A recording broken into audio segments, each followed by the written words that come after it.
Sindilindeka, ine sindilindeka. Sindilindeka, ine sindilindeka. Ndilindi Yesu, amandikonda ine. Ndilindi Yesu, amandidalitsa ine. Ndiulandileni okondedwa omvera konse kumene muli. Heneleke Ichale, mtumiki wanu, believer, lero pa 1 July 2024, ulendo sabutopiki, kusadziwa nkufa komwe. Numeri chapter number 22. Believer ndikungofuna ndiyaleko maziko mawu tidzakhala tikupapitiliza bwinobwino mchaputa chimenechi. Mawu otsogolera za Balamu ndi Balaki. Aja adayimba nyimbo ija yandikulira ntchito amene andidzakwanisa bwanji. Kusadziwa ndikufa komwe. Believer tinasowana masiku awiri awa. Kuonala munda nalowa mchikwawamu, pastors meeting, maukwati komweko, nimapita nkubwerera. Tayimaliza ntchito yodzulo. Wiki ino Angonia, Mozambiki. Tidzera ndikudedza pa boda pa jankulo wa Mozambiki Angonia.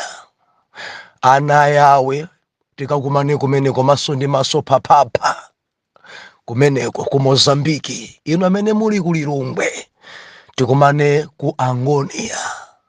Chakuti tikafika pa Angonia ungufunsa kuti kodi ili kuti komuni yawo na kudyeta. Mwatipeza tili kumeneko.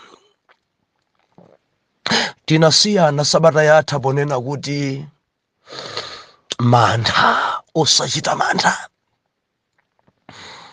osanjenjemera. Dzilipo dzina ndithu dzotipangisa mwina ife nkumakhala onjenjemera. Ndeti malimbikitsana poitseka wiki yathayi kuti usamachite mantha. Kanthu adzibwera kudzakuyamba, kanthu adzibwera kudzanena chani, osachita nazo mantha zimenezo. Osaopa zimenezo.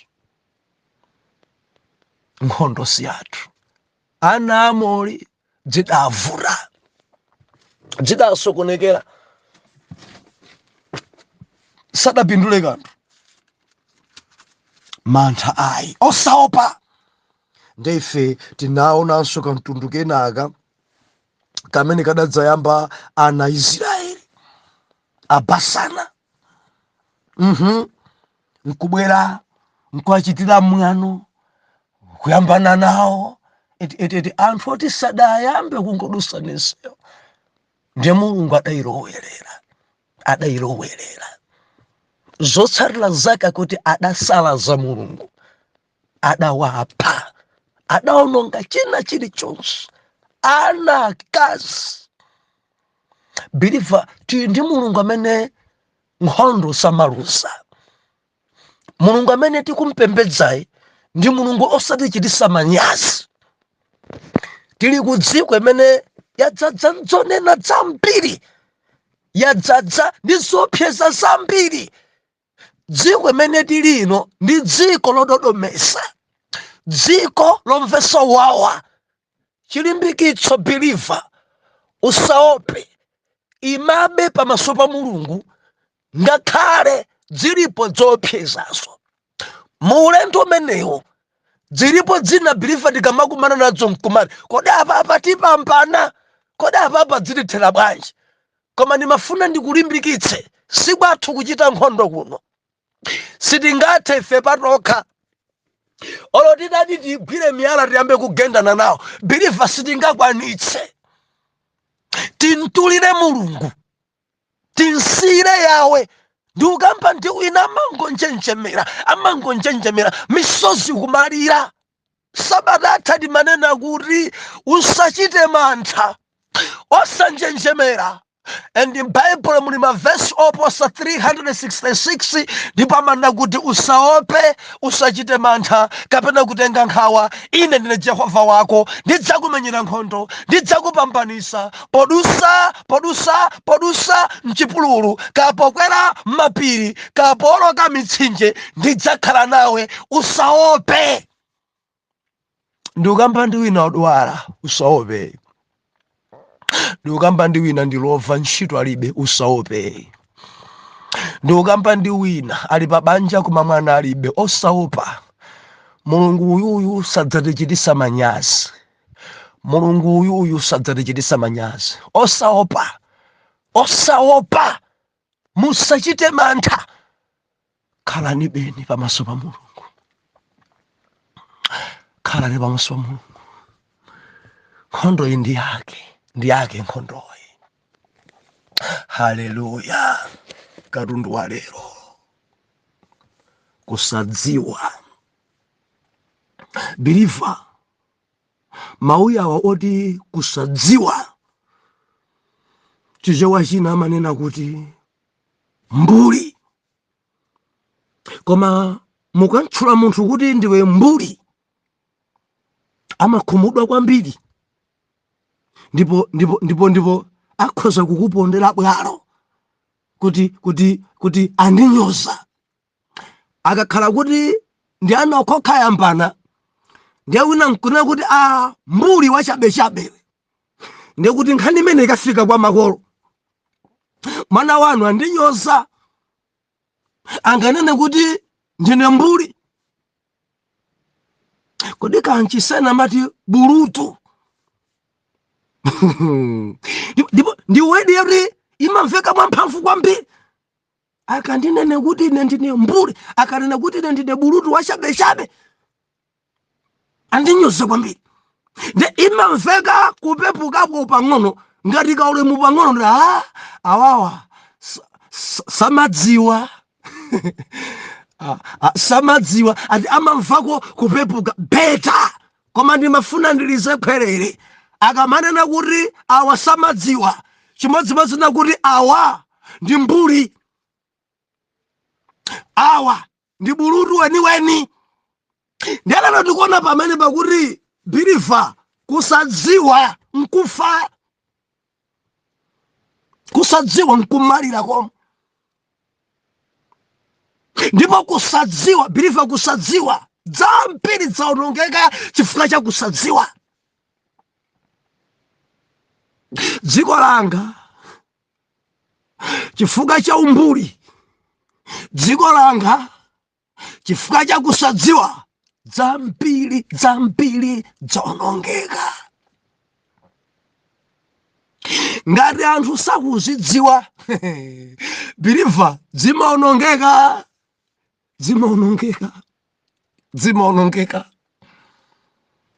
I believe it ndi alimodzi basi. Ndati ndikuyala maziko pa chapter number 22. Mudamvapo ino Balamu ndi Balaki. Kusadziwa nkufa kuno. Kusadziwa Balaki.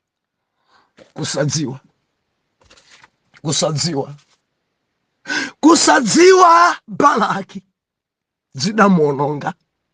Kusadziwa dziko uno ngati even oloma galimoto eneniwo mukudziwa alipo ena amene amadzitcha kuti ndi mekaniki,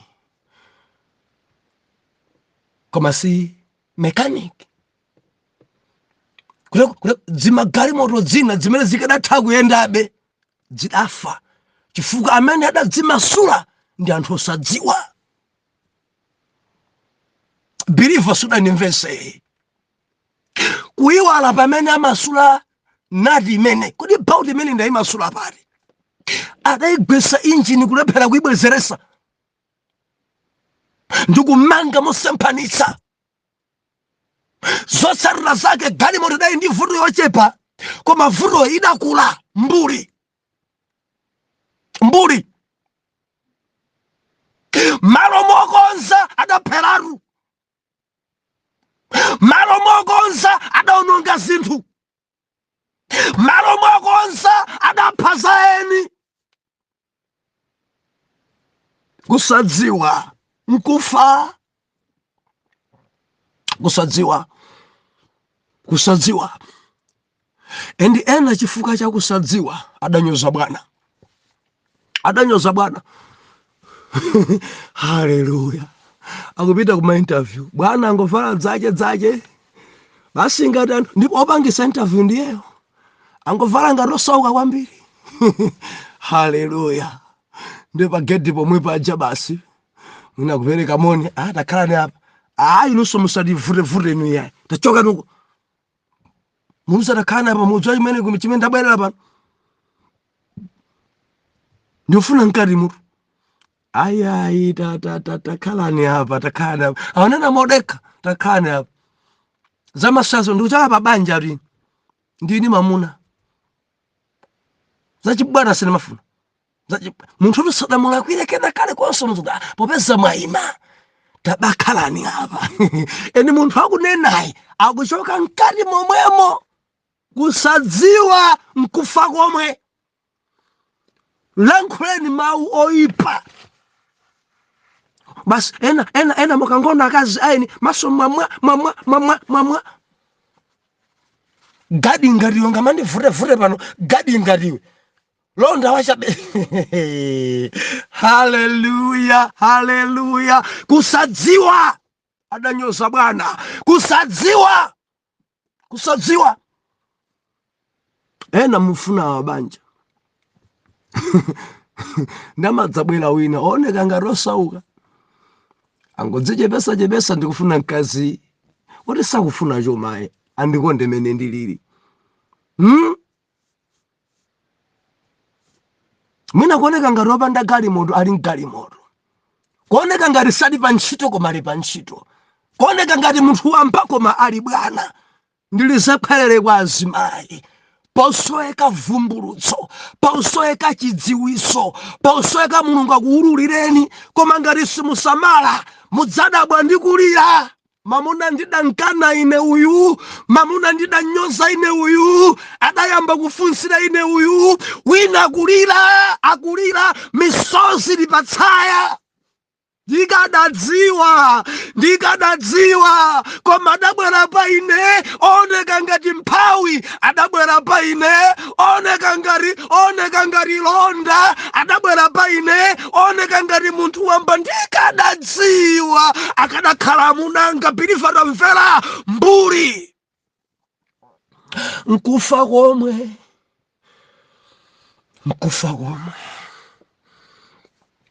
Pafunika Mulungu achite kutithandiza. Kusadziwa.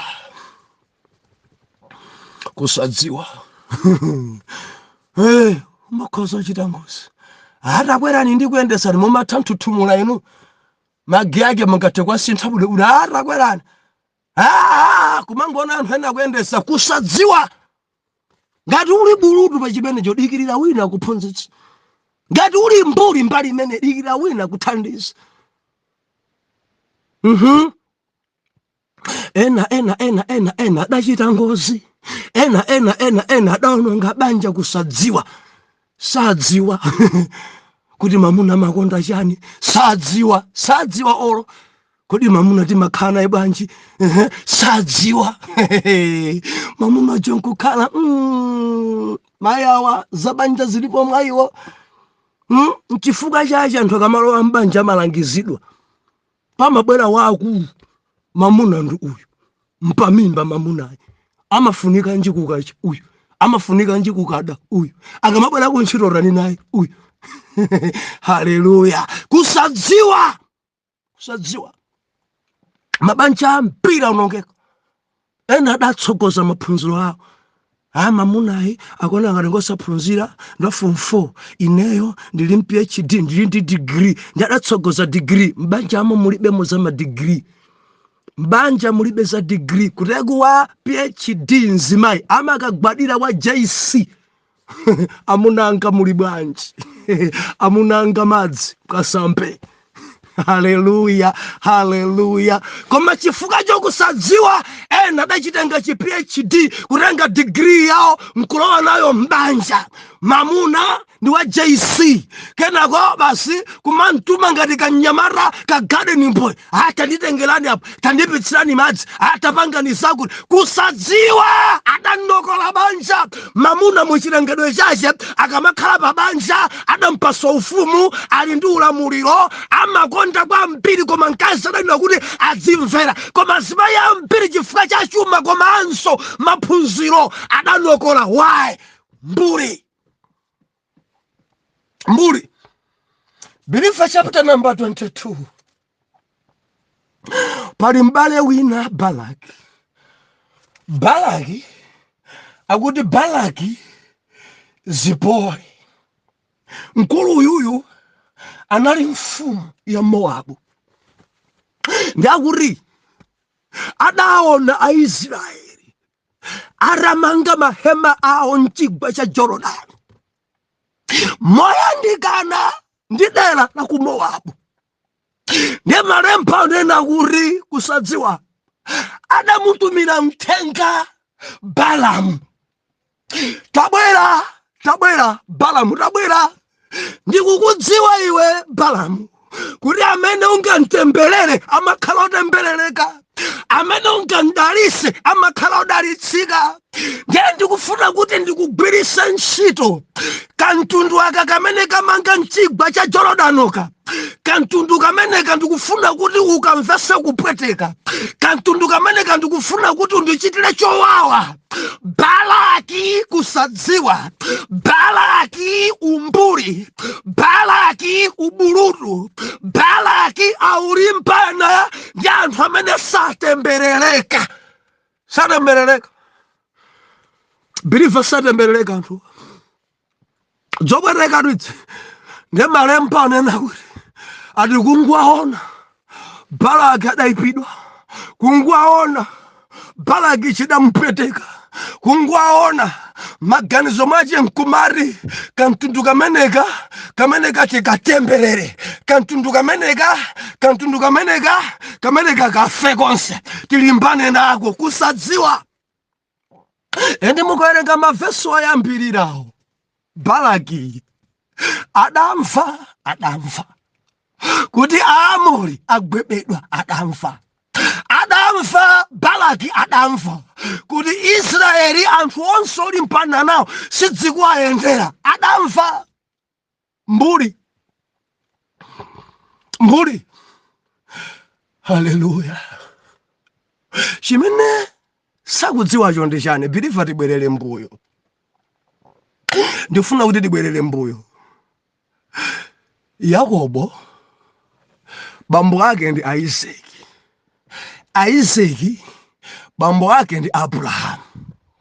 Ne madaliso awa adafika pa Abraham, madaliso omwewo Isakiso anadalisidwa, madaliso omwewo naenso Yakobo amene otchedwa Israeli adadalisidwa. Wina kuti ndanta yabusa mpati tamverani. Mulungu adanena ndi Abraham uchoke pauli upite dziko imene ine ndidzakusonyeza ndipo ndili ndi malonjezano. Ndiye Mulungu adamuza zinthu 6 Abraham. Gawo loyamba nakuti Abraham ukangoti watuluka ndidzakusandutsa kuti ukhale mtundu waukulu. Number 2, ndidzabukisa dzina lako. Number 3, ndidzakudalitsa. Haleluya. Malonjezano atatu oyambilirawa. Malonjezano pa maitanidwe. Zitatu zimene kuzilankhulaso kumapetrozi ndi malonjezano pa kumvera. Tili modzi biliva. Jehova chitanenetsa Abraham ndidzakusandutsa mtundu waukulu ukangochoka pauli. Dzina lako ndidzalibukisa funso nkumare. Kodi Abrahamu sotchuka? mukapita ku America mudzamva Abraham, Abraham. Ku Africa kuno Abraham, Abraham, Abraham. Mtundu waukulu. Kodi sitwase ndi madarada wathu Abraham. Mulungu wa Abraham, Mulungu wa kodi zimene zidachokera pati. Ndalayi adali ndala odzala mchikhulupiriro, ndalayi adali ndala okondana ndi Yawe, ndala oyera mtima, ndala amene adasunga pangano. Ndiye mawu omwewo. Haleluya. Adafikanso kwa Isaac, adafikanso kwa Yakobo. Madaliso 6. Ndidzakusandutsa ukhale mtundu waukulu. Ndidzabukitsa dzina lako Abraham. Abraham. Ndidzakudalitsa chachitatu. Cha number 4. Ndidzadalitsa aliyense okukudalitsa iwe ukangofika pa malo amene ndidzakuza ukhale pano. Number 5. Ndidzatemberera aliyense okukutemberera iwe ukangofika pa malo pamene ndikufuna kuti ukhalepo. Number 6. Mabanja onse adzadalitsika chifukwa cha iwe. Bilifa muwerenge buku lija la Genesis chapter number 12 verse 1 mpaka verse number 3. Mpamene tikutenga nkhani imene. Now, Jehovah adalankhulaso ndi Isaac chimodzimodzi. And Jehovah adalankhulaso ndi Yakobo amene dzina lake lidasintha nkuchedwa kuti Israeli. Ne Jehovah adalankhula ndi Israeli amene ali Yakobo. Tamvera. Ndidzadalitsa aliyense kudalitsa iwe Yakobo. Ndidzatemberera aliyense otemberera iwe Yakobo. Mvera Yakobo, mabanja adzadalitsika chifukwa cha iwe. Jehova adadalitsa Israeli. Jehova adalengeza kuteteza Israeli. Jehova adalengeza kutsimikiza mbumba yake. Balaki umbuli. Balaki osadziwa kuti olimbana ndi Israeli amalimbana ndi Jehova. Balaki osadziwa kuti otemberera Israeli Jehova adzamtemberera. Balaki osadziwa adali mbuli and kusadziwa nkufa. Zinthu ziwonongeka kusadziwa. Ena kuchotsedwa ntchito kusadziwa. Adalembedwa kuti akolope sathakolopa. Adalembedwa kuti azikhala pa laptop kompyuta lokutsegula sakudziwa. Ntchito idatha. Adalembedwa kuti aziyendesa koma sadapite ngakhale ku driving school. Ntchito idatha. Kusadziwa bilifu omona ngati wina kulodza koma wadzilodza wekha mbuli. Mbuli. Hallelujah. Balaki chifukwa chosadziwa kuti Israeli satembereredwa akumtumira uthenga Balaam. Bwera undithandize. Thandize. Limbane nawo angamange mchigwa cha Yorodani. Angamange moyandikana nafe. Funa uwatemberere. Ndikudziwa atamandalira kuti iwe ukangoti watemberera anthu amatemberereka. Koma anthu ake si amenewayi. Anthu ake si amenewayi. Bilifa nimafuna ndinene usoweka chidziwiso. Pali anthu ena ngosafuna kulimbana nawo. Ai. Pali anthu ena ali pamenepo chifukwa cha Mulungu osalimbana nawo. Zinthu zina zimachitika sitimadzimvetsayi. Mwina mudali ndi chiyembekezo china.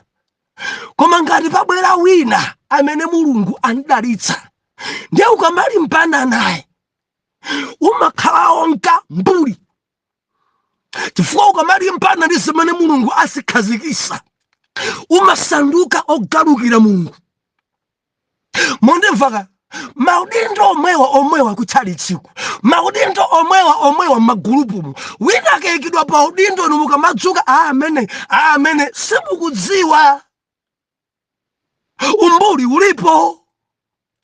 Amuyika ndi Yawe kuti akhale msungi chuma.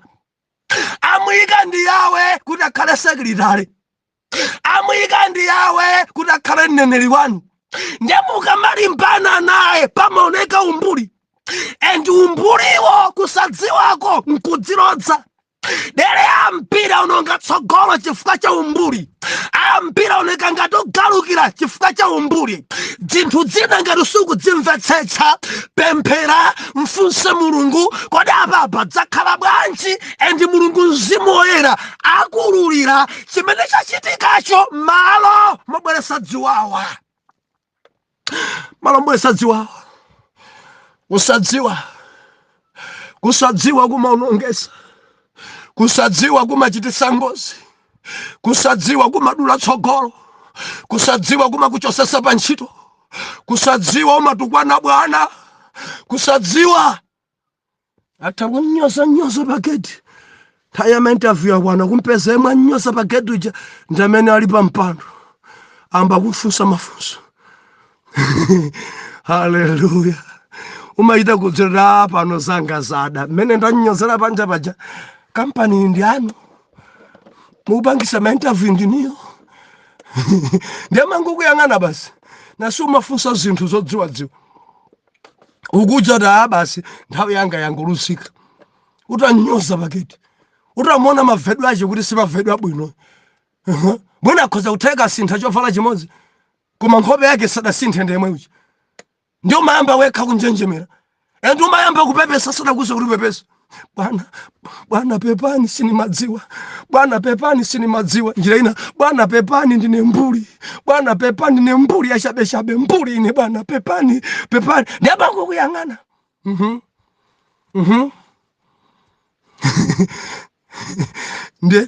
Ngakhala ambe kukufunsa mafunso ambiri bwanji umachita kutana kuti kayanda yankha bwino kasinda yankhe bwino koma mene ndanyozera panja paja zanga zada adanyoza chifukwa cha mbuli. Vumbulutsa alibe chidziwiso. Mukamapita kolembedwa ntchito aliyense amene kwakumana naye kwankodzi mtenga ngati bwana kandi nzako mukupita nonse kuma interview musanyozane.